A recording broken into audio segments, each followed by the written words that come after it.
तो धुंधकारी प्रेत योनि को गया।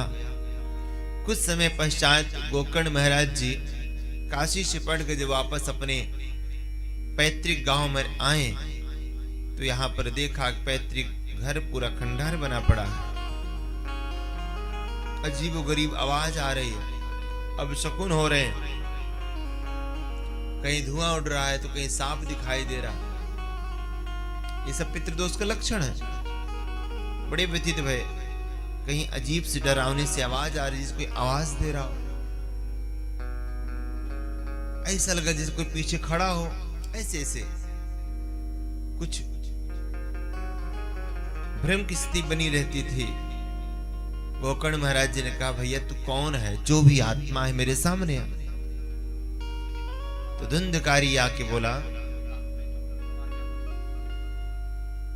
अहम भ्राता त्वदीयस्मि धुंधकारीति नामतः स्वकीयेनैव दोषेण ब्रह्मणत्वनाशितं मया। धुंधकारी ने आवाज दी, भैया मैं तेरा भाई धुंधकारी, मैं स्वकीय नैव दोषेण, मैं स्वदोष के कारण, अपने दोष कारण मैं प्रेत योनि में हूं। भैया मेरा उद्धार करा दे, मेरी मुक्ति करा दे, क्योंकि गलत कार्य का गलत नतीजा।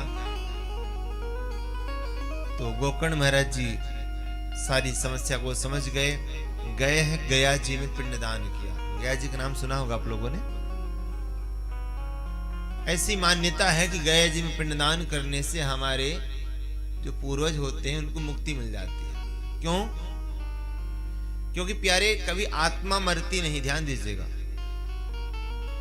आत्मा कभी मरती नहीं, न तो कोई इसे मार सकता न कोई काट सकता। ये हमारा शरीर समाप्त होता है, पंच तत्वों का शरीर बना है, पंच तत्व मिल जाता है। लेकिन हम जैसा कर्म किए रहते हैं उसी प्रकार से हमें अगली योनि मिलती है। और अगर हमारी एक्सीडेंटल मृत्यु है तो अधिकतर प्रेत योनि मिलती है। नहीं तो वैसे 4 योनियां हैं, 4 प्रकार के, वैसे 84 लाख योनियां हैं, पर मुख्यतः 4 प्रकार की योनियां हैं। अंडज, पिंडज, उद्भिज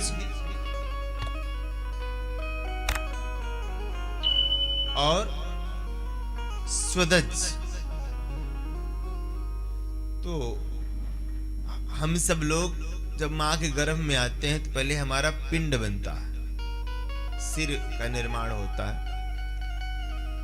इसलिए हम लोगों का पिंडदान होता है। तो हम सब पिंडज योनि में आते हैं। फिर इसके बाद आती है अंडज योनि। अंडज का मतलब जो अंडे से जन्म लेती है, जैसे मुर्गी आदि, ये सब अंडज की योनि में आते हैं। फिर आती है जड़ज। जड़ज योनि कौन सी? जिसमें आपकी पेड़ पौधे घास फूस जिनकी जड़ें होती हैं, इन्हें कहते हैं जड़ योनि, जड़ज। और उद्भिज की योनि होती है जिसमें आपके ये कीड़े मकोड़े मच्छर कीटाणु जो नालियों में पड़े रहते हैं, ये भी कभी मानव थे, लेकिन अपने कर्म के अनुसार आज इनको कीड़ा बनना पड़ा। तो ये 4 प्रकार की योनियां हैं मुख्य रूप से। और अब इन्हीं में से अनेकों लाखों लाखों योनियां हैं। तो कुल कितनी योनि है? 84 लाख। हम अपने कर्म के अनुसार इन योनियों में हमारा जन्म होता है। अगर हमारा कर्म अच्छा होता है तो हमारी मुक्ति मिल जाती है। हम सदैव सदैव के लिए भगवान की श्रद्धा में वास करते हैं। लेकिन अगर हमने आत्महत्या करी है, सुसाइड कर रखा, या किसी ने मार रखा, या अत्याचार कर रखा है, जो भी, हालांकि मरने के बाद सब लोग अपने पूर्वजों के नाम के आगे गोलोकवासी लिखाते हैं, स्वर्गवासी, नरकवासी कोई आज तक नहीं लिखाया। पापी से पापी व्यक्ति मर जाए, कोई अपने पूर्वजों के आगे नरकवासी नहीं लिखवाता, सीधा स्वर्गवासी। लेकिन आपको बता दें, जब एक्सीडेंटल मृत्यु होती है अधिकतर, या पापी व्यक्ति की मृत्यु होती है, तो प्रेत योनि में जाता है, क्योंकि उसको दूसरी योनि भी नहीं मिलती और मुक्ति भी नहीं मिलती, तड़पता है, परेशान होता है। उसे कहते हैं प्रेत आत्मा। तो क्या करेगा? वो कभी परिवार वालों को परेशान करेगा, कभी अश्वत्थामा की तरह कोई गर्भ रह गया कुलवंश में किसी बहू को, उसके गर्भ को नष्ट करेगा, कभी बीमारी पैदा करेगा, कभी बरकत नहीं होने देगा। 25 परेशानियां लेके आता है, परिवार वाले परेशान। तो किसी विद्वान के पास जाते हैं, अगर विद्वान ठीक ठाक मिल जाता है तो समझा देता है, भैया आपके यहाँ ये दोष है। तो क्या करें महाराज? इसका मुक्ति करा दो। दो साधन है, या तो मुक्ति करा दिया जाए या उसको स्थान दे दिया जाए।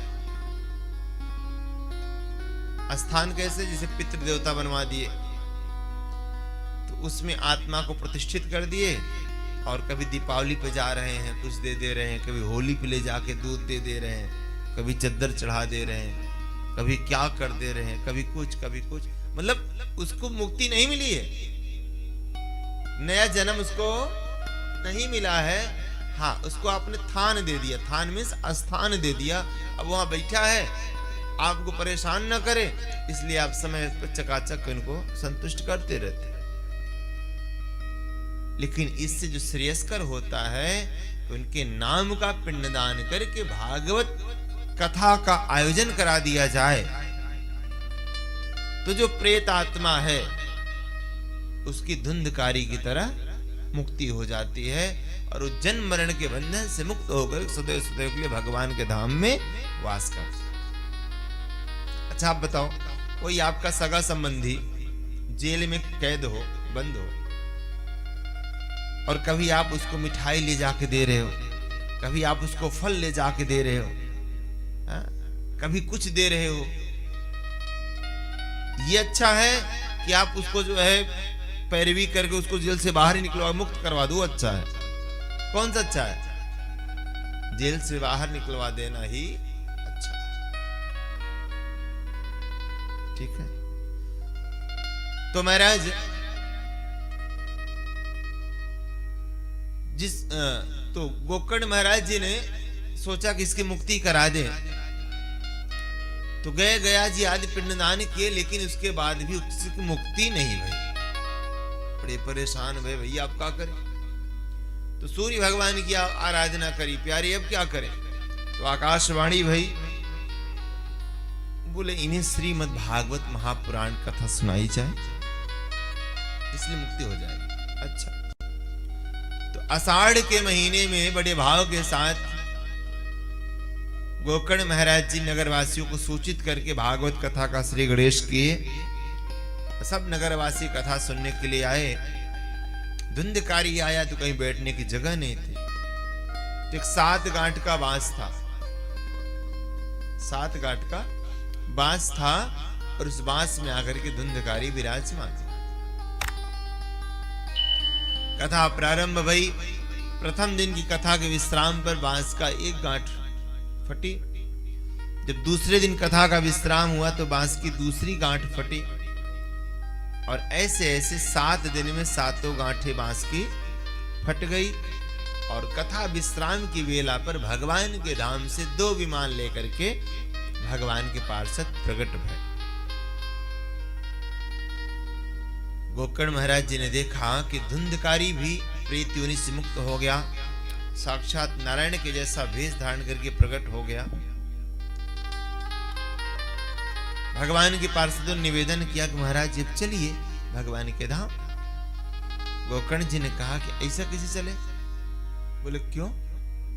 अरे बोले मैंने कथा सुनाई और सब नगर वासियों ने कथा सुनी, तो भगवान के धाम से 2 विमान क्यों आए? तो भगवान के पार्षदों ने कहा अरे महाराज जी, भाव के साथ आपने कथा सुनाया और भाव के साथ धुंधकारी ने कथा सुना, और ये जो ग्रामवासी थे ना, ये कथा में तो थे लेकिन इनका मन कथा में नहीं था, और किसी ने कुछ कथा सुनी तो किसी ने कुछ सुनी, पूरी पूरी कोई कथा सुन नहीं पाया। सही बता रहा हूं। आज तक का मेरा एक्सपीरियंस है कि 98% लोग पूरी कथा नहीं सुन पाते। 98%। कितनी बार आयोजक बेचारा भी नहीं सुन पाता, वो व्यवस्था में रह जाता। जब पार्वती जी नहीं सुन पाई अमर कथा, नींद आ गई उनको, तो कोई बिरला ही पूरी कथा सुनता है, अन्यथा तो चलो जब भगवान का जन्म होगा तो चलेंगे कथा सुनने। अरे अभी तो शुरू भी नहीं हुई होगी, अभी क्या जाए, वहां कम लोग आए होंगे।